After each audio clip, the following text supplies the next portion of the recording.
aqui ao meu lado. É interessante, isso é uma pergunta que eu vou fazer para ele, porque quando a pessoa tem dois nomes, é estranho isso, né? O nome real dele é Eliseu de Oliveira, mas mais conhecido como Tiroga. O Tiroga vai pincelar rapidamente aí a vida de atleta dele. A palavra é sua. Bom, minha vida, eu comecei Campo Mourão, vim para o Santos, do Santos fui para o Atlético Mineiro, e do Atlético Mineiro saí para a Colômbia, joguei 4 anos na Colômbia, e depois fui para a Bolívia, encerrei minha carreira na Bolívia, voltei para o Brasil e iniciei a minha carreira já trabalhando no Corinthians em 1988, já como observador técnico, e aí segui a minha carreira no Corinthians, trabalhando como olheiro, observador. No Corinthians eu era de tudo.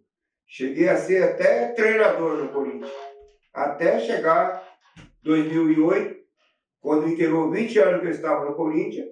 Seu Dualib foi deposto, foi o impeachment do Dualib, seu Nézio Cury saiu. Como eu era braço direito do Nézio Cury, eu acabei também saindo, em fidelidade à pessoa dele e do presidente Dualib. Tiroga, você não se restringiu a jogar no Brasil, parece que você jogou fora do país também, né? Eu joguei praticamente 8 anos da minha carreira, joguei fora do Brasil. E encerrei a minha carreira fora do Brasil. No Brasil eu não tive muita chance, porque quando joguei no Atlético Mineiro, tive no Atlético Mineiro, lá tinha João Leite e Ortiz. Os dois, um era da seleção brasileira e o outro da seleção argentina. Tinha, assim, uma chancezinha quando os dois eram convocados, mas tinha outros goleiros. E eu sempre, maior oportunidade que eu tive foi quando, em 81, João Leite convocado para as eliminatórias, o Ortiz convocado, e o terceiro goleiro machucou, aí entrou eu, o quarto goleiro. Fizemos uma viagem para a Espanha, jogamos o torneio Teresa Herrera, o Ramon de Carranza, que fomos campeão, foi quando eu tive a oportunidade de jogar. Mas quando os dois voltaram das seleções, aí já fiquei fora, já fui emprestado para o Atlético Três Coração. E uma coisa que eu queria te perguntar, Tiroga, nessa época, qual eram os goleiros de maiores destaques no Brasil e no mundo? Nessa época, os goleiros de maior destaque tinha Sepp Maia, no Bayern de Munique, Raul, no Cruzeiro, Valdir Pérez. Esses eram os goleiros. Gilmar Rinaldi, eram goleiros de renome, né? Era difícil, muito difícil. A competência era muito grande. Muito grande, né? Tiroga, toda pessoa que trabalha como atleta, que é atleta, na sequência sempre passa a fazer uma atividade relativa ao futebol. Qual o caminho que você seguiu? O meu caminho foi ser um observador técnico. Por que motivo? Porque o cara que joga no gol, o goleiro, ele sempre está observando. O goleiro é o maior observador de uma partida de futebol. É você ver as virtudes, os defeitos. Aí eu fui aprendendo, entendeu? Porque muitos atletas você acompanha. Na minha época que eu joguei, não existia a internet para você pesquisar como é que fulano batia o pênalti, como é que o goleiro pegava o pênalti, porque eu era um goleiro, mas eu era batedor de pênalti também, eu batia pênalti. Eu já era polêmico. Eu fui o cara que primeiro usou calça no jogo, calção comprido. Eu fui, no Brasil, fui um dos primeiros. E na América do Sul, eu fui o primeiro cara a lançar a academia de goleiro. O Zete fala que foi ele. Mentira, não foi o Zete, primeiro fui eu. Lancei na Bolívia em 1985. Eu lancei uma academia de goleiro na Academia Tauíte Aguilera, que pertencia ao Dr. Rolando Aguilera, que era a maior escola de futebol da América do Sul. Tinha 4.000 alunos.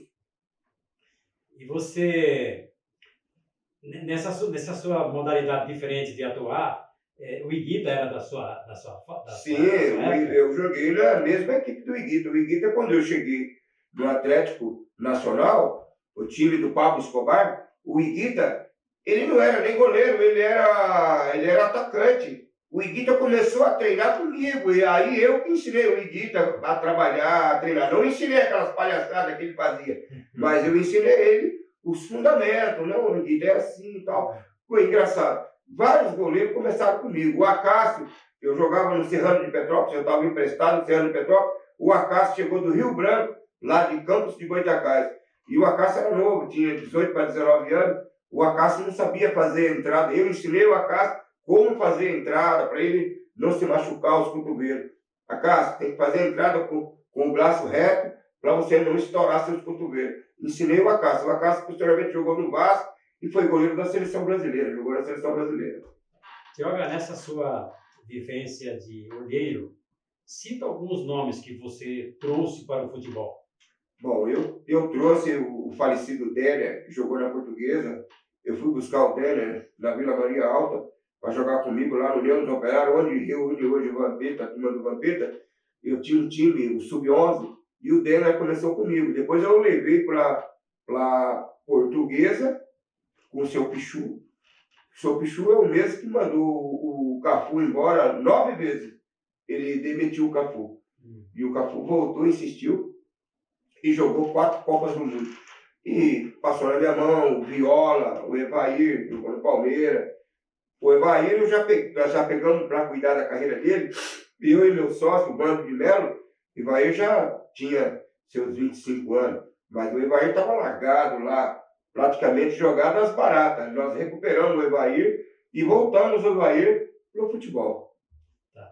E vocês estão vendo aqui ao lado, ele está quietinho ali, ó. Mas ele vai participar e ele já faz parte dessa nova fase de atuação do Tiroga. Vou perguntar para você também, você é mais conhecido como Tempestade. Como que é esse negócio de ter 2 nomes, cara? Isso gera uma confusão na sua cabeça, não? Não gera porque é apelido carinhoso, né? E o Tiroga deu para mim, como deu pro Toró também de São Paulo. Porque eles comparam muito o nosso estilo de jogo, mas é na boa, é sempre na boa. A gente leva na resenha, mas faz parte do futebol. Quando você ouve seus 2 nomes, porque na verdade seu nome é Pedro, né? Pedro. Quando você ouve Pedro e vê Tempestade, faz uma confusão na sua cabeça ou não? Não, porque é muito difícil alguém me chamar pelos 2 nomes. Ou já vem diretamente Tempestade ou Pedro Vitor. É muito difícil falar assim, Pedro Tempestade, alguma coisa, mas ou é diretamente Tempestade ou Pedro mesmo. Fala um pouco sobre o seu pupilo.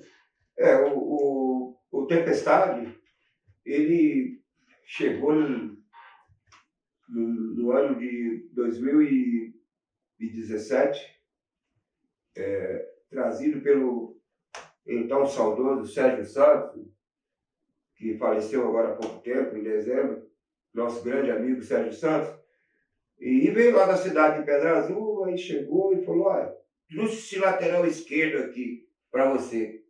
Aí botamos para jogar, aí nós armamos um jogo, treino contra o time do Primavera, o Sub-17 do Primavera, não, o Sub-18 do Primavera, e colocamos ele para jogar. Ele na época, ainda com 15 anos, mas ele não ficava lá na lateral, ele estava sempre agredindo, atacando. Aí chamei o Sérgio era o treinador do time, né? Falei, coloca ele de centroavante. Ele colocou de centroavante, ele guardou 2 e falei, não, é centroavante. E daí para frente, só de centroavante, nunca mais fui jogar em outra posição. Isso em que ano? 2017. Depois que ele passou aqui para Primavera, qual a sequência da carreira dele? A sequência aí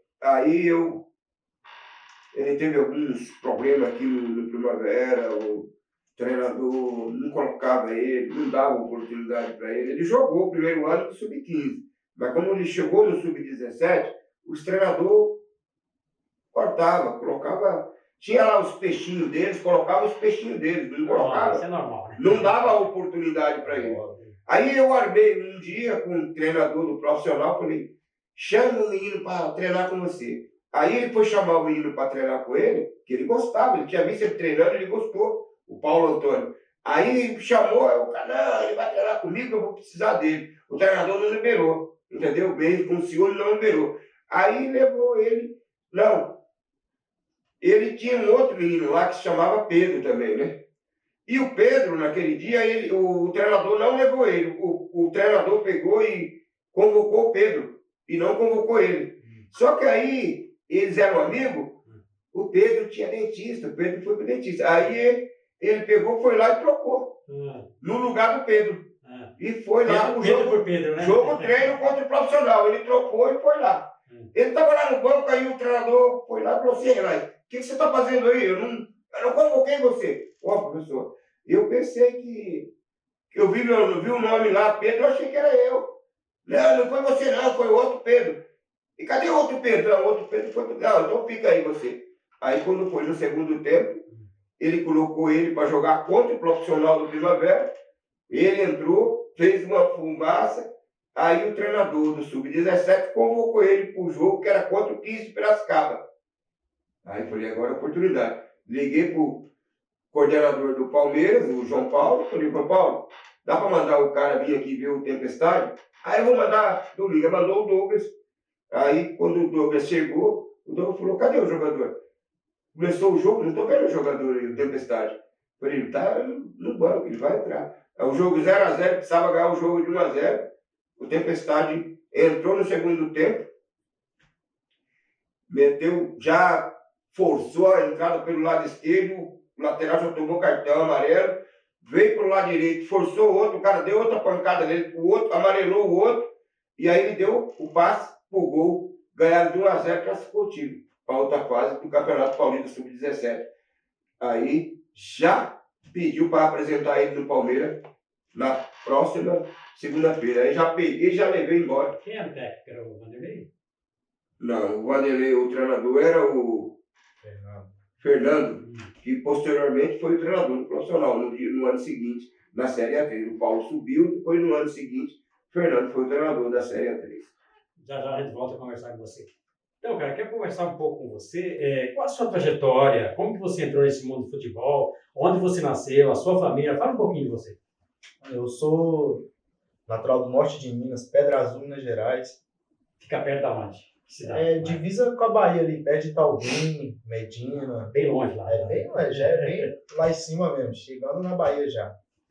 E desde de criança, mano, que eu tenho esse sonho de ser atleta profissional de futebol. Aí eu, desde pequeno, venho de escolinha de futsal na minha cidade. Já joguei representando minha cidade também, no Sub-11, Sub-12.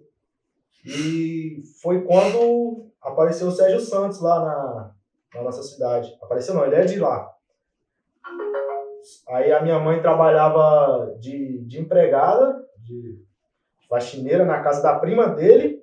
Aí ele estava conversando com ela, aí ele falou assim, poxa, tenho levado vários atletas daqui, só que os moleques não ficam, não dão bem. Aí por um acaso, a Rosa Maria foi e falou com ele, pô, tem um menino bom aqui que joga com meu filho na escolinha. Aí ele foi e perguntou o nome, ela falou, é Pedrinho da Serra, Pedro, que eles me chamam lá. Aí ele falou assim, pô, já ouvi falar desse atleta aí. Aí foi quando ela falou, é filho da minha empregada ali, foi, chamou minha mãe, ele conversou com a minha mãe. Aí ele foi e começou a me levar para treinar em outra cidade, todas as quartas-feiras, em Itaubim, porque o campo, o gramado da nossa cidade era fechado. Aí começou a me levar para treinar de lateral esquerdo, a princípio. Aí a gente ficou uns 2 anos, só aí, toda quarta indo treinar, porque ele tinha uns problemas dele para resolver, né, os outros atletas dele. Aí foi quando ele resolveu me dar uma oportunidade, com 15 anos. Ele falou, vou te levar para São Paulo. Você tem coragem? Eu falei, tenho. Desde pequeno já tinha esse sonho já. Eu falei com minha mãe deixou. Aí a gente veio para São Paulo, para casa do Tiroga. Aí chegou aí, a gente fez uns amistosos aí. Aí foi quando eu fui aprovado no Primavera.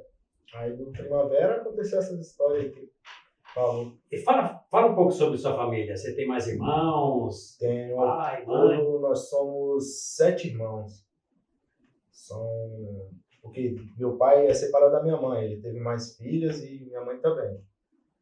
Do casal, assim, são só 3 homens, meu pai e minha mãe. Sim. Aí meu pai separou da minha mãe, ele teve mais 2 filhas e minha mãe teve mais 4.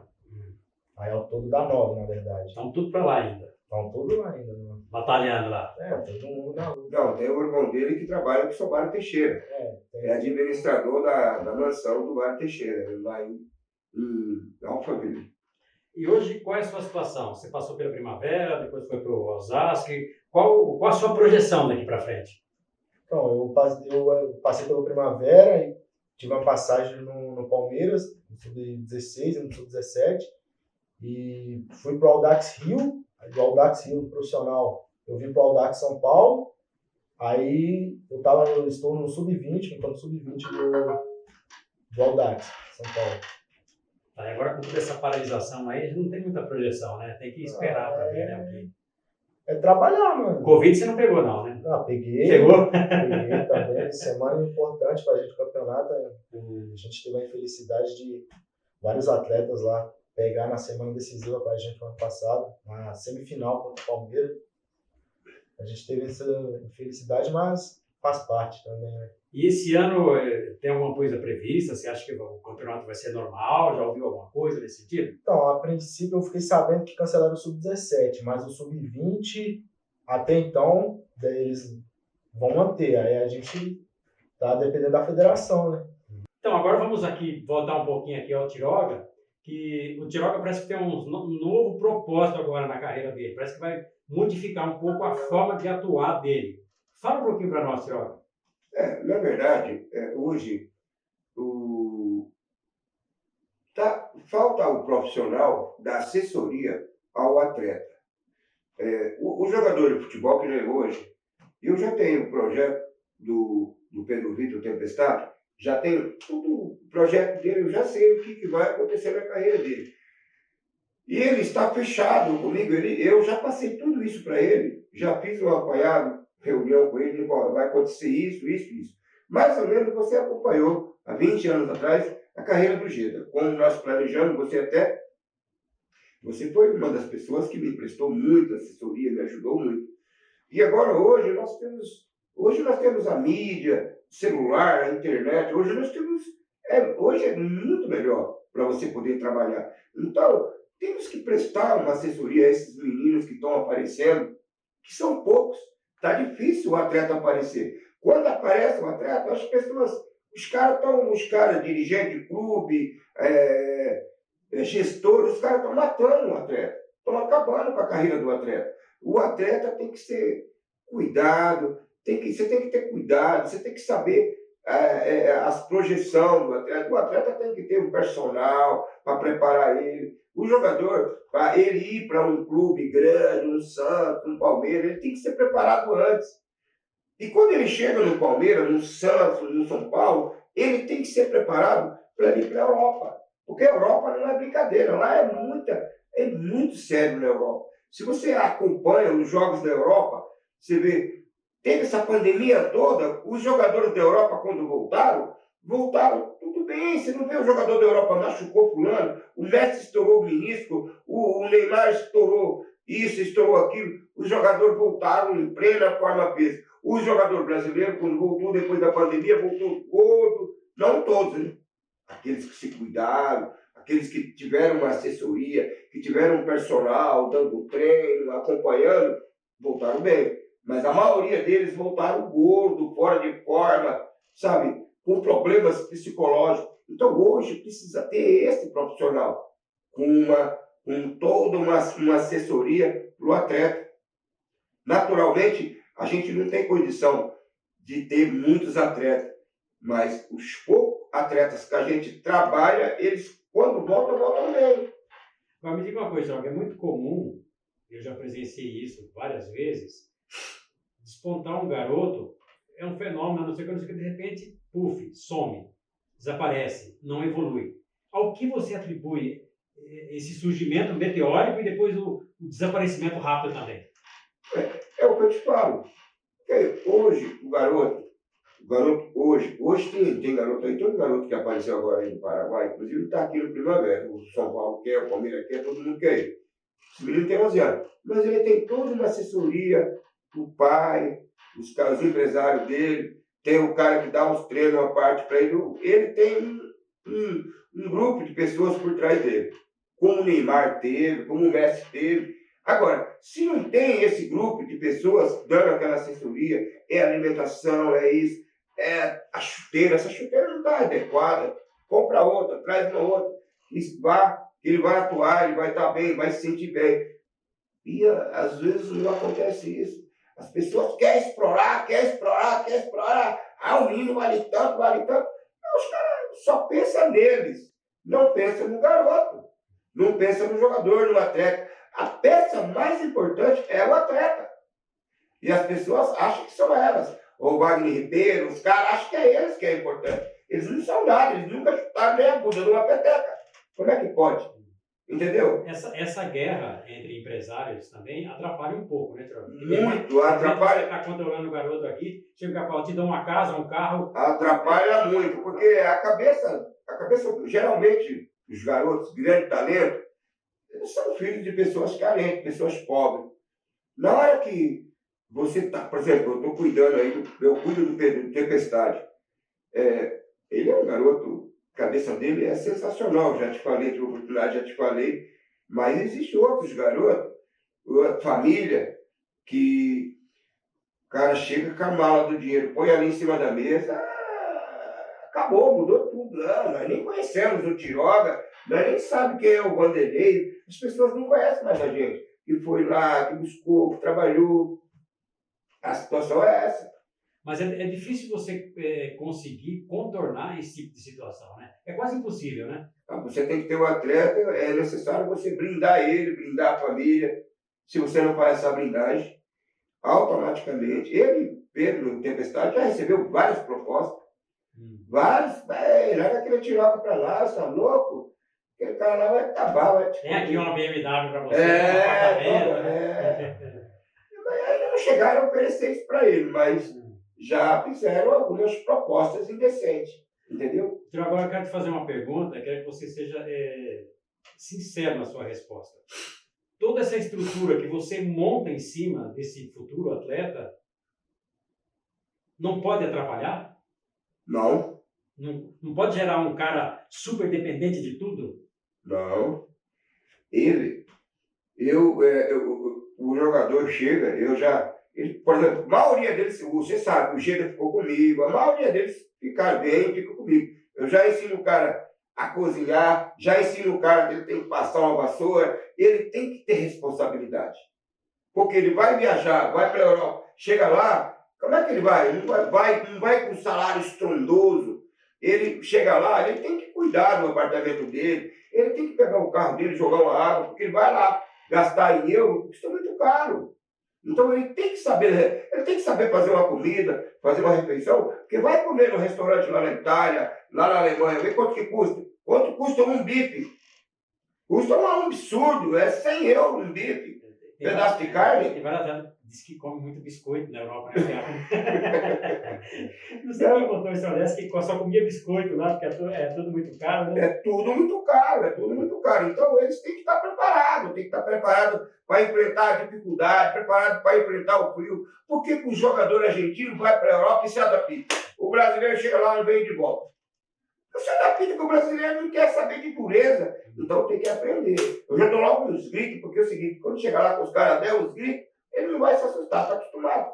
Esses gritinhos aí, estou acostumado com os gritos do Tiroga. Não é? Você lembra no Corinthians como é que é? Até de 5 eu batia naquele Marcos Dias no Corinthians, não lembra não? Eu ameaçava eles, dava uma puta pressão neles. Agora sim, depois que o atleta está com a sua vida estabilizada, aí ele pode se dar o luxo, né, de ir em restaurantes, claro, pagar alguém para lavar o carro, Poxa, mas é bom o cara passar por essa fase da dureza, porque ele dá valor, quando chegar lá em cima no auge, dá valor, valeu, eu trilhei esse caminho aqui, se eu vacilar eu volto, né? Então os caras quando vai, ele já tem que saber a hora que o Geda foi. Você viu, o Geda foi 20 temporadas, o Geda ficou, jogou, ele encerrou a carreira agora em 2020, mas foram 20 temporadas. Por onde ele passou, eles fizeram tributo. Tributo a Geda no Siena, tributo a Geda no Vicenza, tributo a Geda, os caras... Tem fã-clube o Geda. Um cara que lutou e não desistiu jamais. O Tempestade, você deve estar ansioso para atingir esse estágio da sua carreira, né? Ansioso a gente fica, mas eu entendo que tudo é um processo na vida, certo? Porque às vezes eu penso assim, será que eu estou preparado para hoje em dia eu estar recebendo 1 milhão na minha conta? Se eu vou saber administrar esse dinheiro? Porque o dinheiro vem fácil e vai fácil também. Sim. Certo?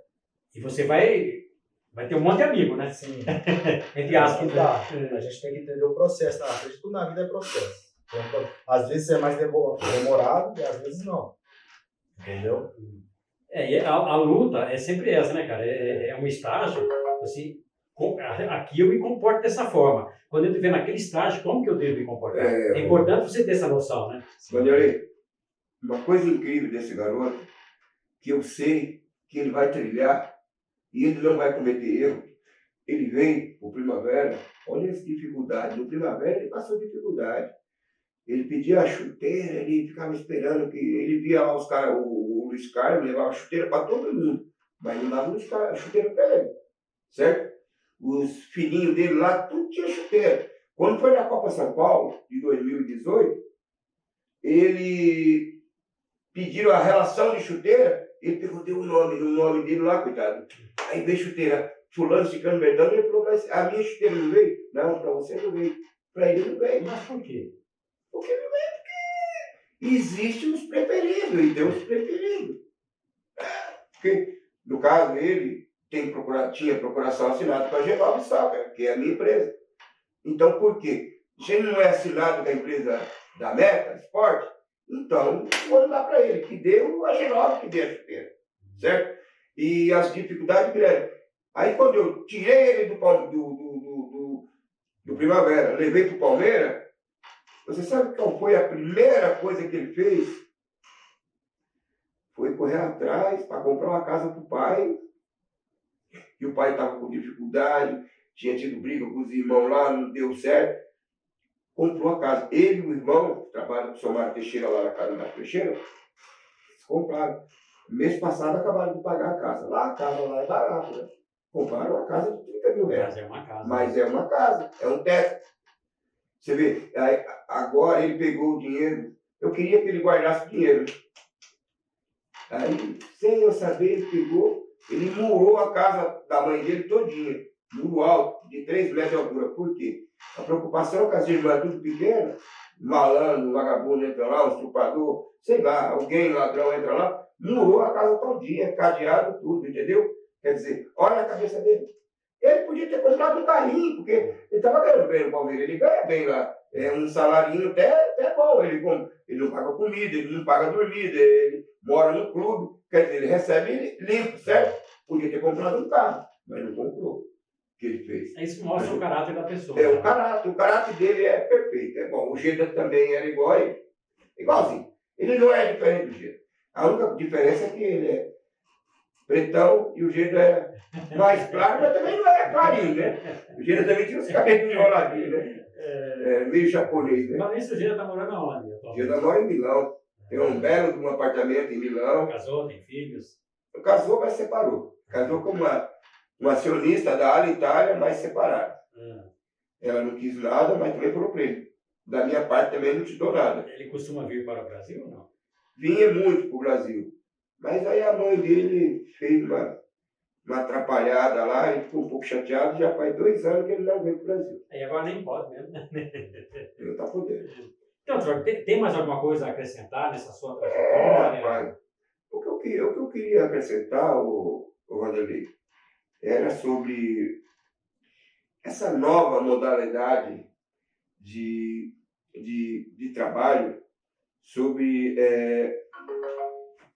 que tem agora os caras que filmam, aí avalia, faz a análise de tudo e depois apresenta o treinador, entendeu? É um novo modelo de trabalho. E tem também os preparadores fisiologistas que faz o teste na pele do jogador. O jogador não pode jogar, o jogador não pode jogar, porque ele vai estourar e o jogador fica fora.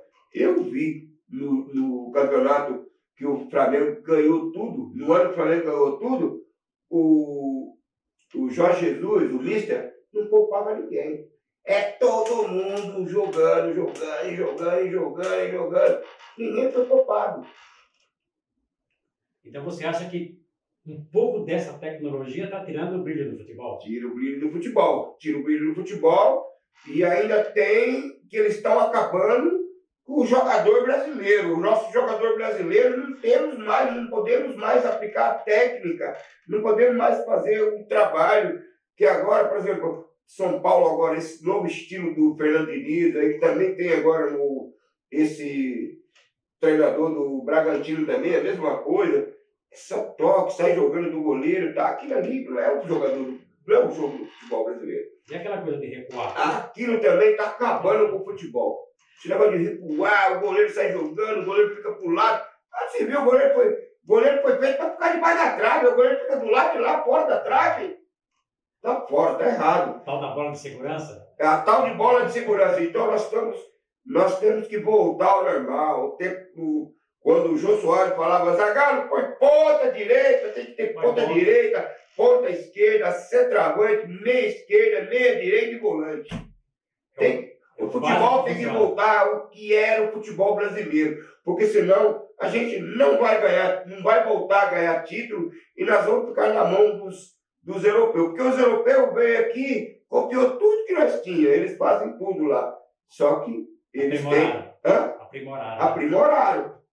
E nós desaprimoramos o nosso trabalho, a nossa maneira de jogar, mudamos tudo e não está dando certo. Desde 2002, já vai para 20 anos que nós não ganhamos uma Copa do Mundo. Só Deus sabe quando nós vamos ganhar. Ô, Tiago, você já pensou, se quisesse, hipoteticamente, né, implantar um sistema desse na época de Garrincha? Não ia funcionar. Impossível. O Garrincha de brava de costa, os caras iam falar, não, isso aí tá errado, a perna dele é torta. Não vai jogar. Não vai jogar. É complicado. Esses caras, esses modelistas, eu chamo de modelista, está acabando com o futebol brasileiro. Nós temos... Olha, você trabalhava comigo na época, você lembra? Quando tinha lá no Corinthians o terrão, quantos jogadores nós tiramos do terrão? O Jô, Nilton, tiramos um monte de jogador, veio do Viola, aqueles jogadores todos tiramos do terrão. Aí puseram grama sintética holandesa, botaram tudo lá, nunca mais saiu o jogador. Só falta ter ar-condicionado. Só tá faltando ar-condicionado. Jogador saiu, quando o jogador saiu, lembra quando o jogador vinha lá do terrão? Você vivia comigo lá dentro do Corinthians, você entrava sempre lá, via todo ralado, tudo machucado, e as camisas tudo vermelhas de sujeira. Aquilo é futebol, ali é onde se forma o atleta, o jogador. Eu aprendi a jogar bola no chão duro, entendeu? O meu gol onde eu treinava lá era duas paineiras, uma de um lado, outra do outro. Nós tiramos o espinho, que a paineira tem espinho, senão a paineira pulava a bola. O espinho da paineira pulava a bola. E esses caras estão acabando com o futebol brasileiro, esses moderninhos, que um monte de cara aí quer fazer a primeira a carteira de primeira A, primeira B, as carteiras de treinador. Que adianta o cara ter carteira de treinador, mas não sabe nada. Eles estão querendo assim transformar o futebol numa ciência exata. E não é, cara. Não é. O futebol é impulsivo, né? É garra, é força, é determinação. Agora, cara, você joga aqui, você joga ali, sabe? Fica desenhando no futebol. Não, eu estava vendo o jogo outro dia, do time do Sub-20 do Audax. Aí, o zagueiro sai pro meio, o volante vai para o lugar do zagueiro, o lateral vem para o lugar do volante, aquele revés. Isso não existe, rapaz. Eu acompanhei alguns times aí, e os caras levam tudo, né? Levam o analista, levam o cinegrafista, levam não sei o quê, e o time perdendo de 3, de 2, de 1. E os caras, aí eles falam, não, mas nós vamos aprimorar. Isso aqui é exatamente para aprimorar. Mas não aprimora nunca, tá sempre perdendo, né? O resultado não vem, né? Eu nunca vi aonde você aprimora apanhando. Que porra é essa? Você se aprimora estudando, você se aprimora botando a inteligência, tendo a pessoa, o jogador tem que ter QI. O jogador burro não joga bola, não. Você conhece algum jogador burro? Os burros que jogou já morreram tudo. E era na força, né? Era na força. que nem a dupla de zaga, Buzunga e Jânio Joaquim, que acabaram com os ligamentos com o menisco do Reinaldo. Quando jogava Caldense e Atlético Mineiro, eles acabaram, eles amassaram tudo o menisco do Reinaldo, o maior talento, o maior centroavante que o Brasil teve. Esses dois zagueiros aí acabaram com a vida do Reinaldo. Agora eu vou falar um pouco com o Tempestade, que nós estamos falando de uma época do nosso futebol, do jeito que a gente achava que era, e ele está vivenciando essa nova fase. Tá, sim, o que você acha dessa fase, cara? Como que você entende futebol hoje em dia? Futebol hoje em dia é mais estudado, na verdade, essa é a palavra. Um time estuda muito o outro e hoje não é mais aquela correria de vai, ataca todo mundo, defende todo mundo. Hoje é mais assim, eles montam as linhas, certo? E os atletas guardam posição. Antigamente não guardava posição. Você via muito cabeça de área, ele rodava no meio campo todo. Hoje não, hoje ele fica mais protegendo a cabeça da área, certo? E o segundo volante ele apoia no meio. Hoje em dia é mais tática, né? É mais tática. O atleta que não guarda posição hoje, a não ser o 10, que pode flutuar, é difícil ele jogar, se manter no time. Agora você vê, eu não vou te colocar uma posição aqui. Por exemplo, o Roberto Carlos, que é um lateral direito, né? Esquerdo, né? Como que esse cara avançava, cara? E se fosse hoje, ele não conseguiria mostrar o talento dele. Você não acha isso? Porque não, você, assim, a determinação é tão séria que se o cara passar da meia linha, depois ele vai ser penalizado pelo técnico, pela comissão, sei lá. Você não acha que isso segura, trava um pouco o desenvolvimento do talento natural do atleta? Não, não acho. Porque se você for, você tem que ir convicto, certo? O que você tem que fazer. Se tem espaço, agora você não vai ficar preso aqui atrás. Você vai, se tem qualidade para atacar, você ataca. Automaticamente a linha vai balançar, vai cobrir seu lado. Se você vai, pode ir sem medo. Qualquer treinador vai te dar essa liberdade. Se subir, pode subir. Entendeu? Mas subir com a convicção. Com a convicção do que tem que ser feito. Você não vai querer subir, querer dar lambreta, nenhum pode dar lá em 2 seguidos, aí você vai ferrar o time. Eu vou fazer uma pergunta para você. Como é que a sua cabeça fica? 2019, você jogou no Palmeiras. Lá você tinha o Arthur, um treinador que não admitia que a bola, depois que a bola saísse do goleiro, essa bola ela tinha que chegar lá na frente, ela não podia voltar para trás. Já em 2020 você trabalhou com o Max, já o time do Max vai para frente, volta para trás, é que nem na sanfona. Você pode tocar para trás, toca de volta para o goleiro. O time do Arthur não fazia isso. São filosofias diferentes. Escolas diferentes. Cada um tem seu modelo de trabalho, seu estilo de jogo, certo? Se o Max acha que no toque de bola, o jogo apoiado, é melhor para ele, é óbvio que ele vai jogar nesse sistema. O Max é treinador hoje do Audax, era do Sub-20 e é o treinador do profissional. Ele é adepto ao futebol do Fernando Diniz. Aliás, ele fala que foi ele que lançou o futebol. O retrocesso? O retrocesso. E não o Fernando Diniz. E o do Bragantino também fala que é ele, entendeu? Essa briga, os três brigam pelos direitos. Por que não registraram lá no... né? Devia ter registrado. Então, mas esse negócio de voltar, às vezes, cara, chega um absurdo, você tá com a bola na pequena área para fazer o gol, de repente a bola tá no seu goleiro. Qual a justificativa, você que está jogando, qual a justificativa para fazer esse tipo de coisa e não tentar o gol de qualquer forma? Tem que ter paciência e saber atacar na hora certa. Se tem espaço, tem que atacar. Se não tem, olha, se eu tô aqui tá eu na beirada e tem o lateral e o ponta vindo já fechando, e tem um zagueiro na cobertura. Como que eu vou passar desses 3? Se não é mais fácil eu trabalhar essa bola, fazer um movimento, ou vai vir meus companheiros para se aproximar? Esse é o jogo apoiado. Você vê que tem cobertura e você não querer forçar, e em cima.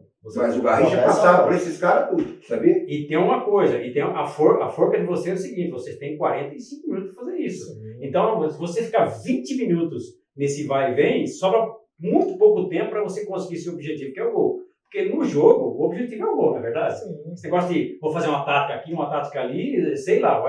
o objetivo é o gol. Acho que na medida em que os caras não chegam ao gol, não cumpriu o objetivo, não é verdade, Théo? Verdade. Então, esse conflito que eu não sei como que vocês conseguem trabalhar isso lá dentro de campo. Mas chega ao gol também, assim, tocando a bola. Mas é o que ele falou, o Arthur já gostava mais de objetividade. Não quer dizer que o jogo do Max também não é objetivo, mas é um pouco mais demorado para chegar no gol, é mais trabalhado a bola. E no seu ponto de vista, qual tática que é melhor?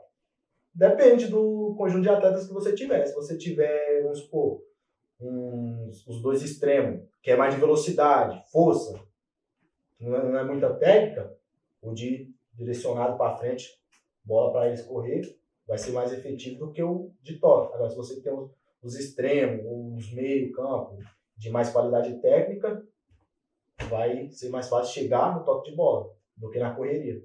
Entendeu? Hoje em dia é muito simples, é usual você ver, de repente, o centroavante ir na defesa. Coisa que era impossível no nosso tempo, né, Eduardo? Não existia. Ele tem a função dele lá na frente. Por que ele tem que voltar se tem uma estrutura montada lá atrás para prover essas dificuldades que o time tem? Como que funciona isso? Às vezes você vê um centroavante defendendo, né? A não ser quando é uma situação que você precisa manter o resultado, que aquele resultado já é bom para você, tudo bem, recua todo mundo. Mas se você está numa disputa do 0-0, por que esses atacantes, de repente, estão jogando lá na defesa? É o que você falou, depende da situação e do momento do jogo. O que está acontecendo ali dentro. Se for necessário, vamos supor, tem um atleta que está sentindo um pouco mais e o centroavante está com mais gás para dar, aí vai dar a humildade dele de descer um pouco e deixar esse atleta descansar um pouco. Então, o companheirismo é fazer um pouco a parte do outro. Isso não quer dizer que ele não pode ficar lá, que ele é obrigado a vir lá. Não. O papel dele é fazer gol, ele ficar lá na frente. Mas se ele sentir que tem gás para voltar um pouco, para ajudar a equipe, aí sim, ele pode voltar um pouco. É o futebol universitário, né? O futebol é universitário. O que você acha na medida em que, por exemplo, o seu técnico, ele não vivenciou futebol, ele não foi jogador de futebol. Você acha que isso é uma vantagem ou uma desvantagem para a equipe e para o próprio treinador? Não. Às vezes tem sim a vantagem emocional, que é você ter vivido, vestiário, saber como é que é a concentração e tal. É diferente do que estuda. O que estuda é mais focado em linhas, entendeu? Agora o treinador que jogou, ele sabe que às vezes você tem um atleta de alto nível e que de repente no jogo ele não está bem. Por quê? Aí entra o lado que o treinador que jogou vai saber o porquê. Psicológico, pode ser problema com a família, problema em casa, entendeu? Você sabe da capacidade daquele atleta. Por que ele não está rendendo aquele jogo ali? Alguma coisa tem, entendeu? Agora, se o cara não foi jogador, não pisou as 4 linhas ali, ele não sofreu aquela pressão ali, ele não tem como avaliar a dificuldade que esse atleta está tendo. É mais ou menos assim? Pode até ter, porque ele estudou para isso, né? Para ele estar ali, ele vai ter que estudar pra caramba para estar ali, né? Dirigindo uma equipe de futebol. Mas você sabe que em determinado momento, hoje o nego fala do Flamengo. O Flamengo de hoje é organizado, gestor, tem isso, tem aquilo. Mas um dia o Flamengo pegou um jornalista, um gordo barrigudo, chamado Apolinho, e colocou o cara de treinador lá. Foi um desastre. Quase que o Flamengo caiu. Foi um desastre, foi um maior desastre. Então, os dirigentes, eles nunca jogaram futebol, eles nunca souberam o que é as 4 linhas. Quer dizer, os caras elegem e colocam o cara para ser dirigente. Mas ele vai ser dirigente, mas ele tem que entender que ele tem que contratar um gestor, um gerente, um supervisor e um treinador que se enquadra dentro do patamar do clube, da questão técnica do clube. Cada clube tem um estilo. Eu, por exemplo, vou ver um jogador, eu sei se o jogador serve para jogar no São Paulo, serve para jogar no Corinthians, se ele serve para jogar no Santos. Esse jogador não joga no Corinthians, esse jogador não joga no São Paulo. Eu já sei. E, por exemplo, os presidentes não sabem nada de bola. Não sabem nada de bola. Eles não têm noção o que é o futebol, o que é programa de um time de futebol, o que tem que fazer aqui, ali, as 4 linhas, não sabe nada. Então é um problema sério. a administração deles é 0 quilômetro. É por isso que o futebol está tão em baixa, né? Por esses motivos, né? Bom, acho que o papo... Teríamos aqui assunto para continuar o resto do dia aqui, né? Mas vamos encerrando por aqui, né, Tiago? Fica aberto aqui o canal, na hora que você voltar, que você falar mais uma coisa. Você também, eu gostaria que você mandasse um recado para sua família, que com certeza esse vídeo vai chegar até lá, então aproveita agora. Agradecer a eles por tudo que eles fizeram por mim, a minha vida toda, e tem feito por mim, e falar que amo vocês, amo todo mundo aí da minha cidade natal, aí, Pedra Azul, Minas Gerais. Um abraço para todo mundo aí, com o meu que era meu treinador lá na escola lá, Peu, Bira, Bruna, que foi minha professora, todos eles. Uma professora de futebol ele teve. Uma treinadora, ele teve uma treinadora. Você também, Tiago, qual seria o seu recado final aí, para quem está nos assistindo agora? O meu recado seria ao mundo aí, ao povo do futebol, os mais de 300 atletas que passaram pela minha vida quando eles assistirem esse vídeo. Eu quero deixar um forte abraço a todos e dizer a eles que se eu não pude fazer o melhor para que eles se tornassem um grande jogador de futebol, mas pelo menos eu tentei. Mas muitos eu tirei da sarjeta, do mundo do crime. Eu tirei jogador que ia se tornar bandido e o transformei num atleta e num cidadão. E eu tenho que agradecer muito a Deus de ter me ajudado. Certa situação que eu passei quando eu fui buscar jogador, quando eu fui buscar o Gida lá no Belém do Pará, o deputado lá federal que mandava matar todo mundo, quase que eu fico lá no caixão. Mas eu tive habilidade para me sobressair e hoje eu sou amigo dele e sou amigo lá do povo de Santarém. Graças a Deus estou vivo e continuo na luta. E vou ajudar as pessoas, procurar ajudar e descobrir cada vez mais, até o fim da minha vida. Às vezes me perguntam, você ainda está no futebol? Claro que estou. Nunca saiu. Nunca saí e nunca vou sair. Enquanto eu puder encontrar um campinho de 2 travinhas amarrado com barbante e a molecada jogando, lá eu estarei. E uns botes correndo. Você já fez muito isso, né? Já fiz. Já descobri jogador em pelada na beira do rio, assim, jogando pelada. Nossa, o moleque é bom de bola.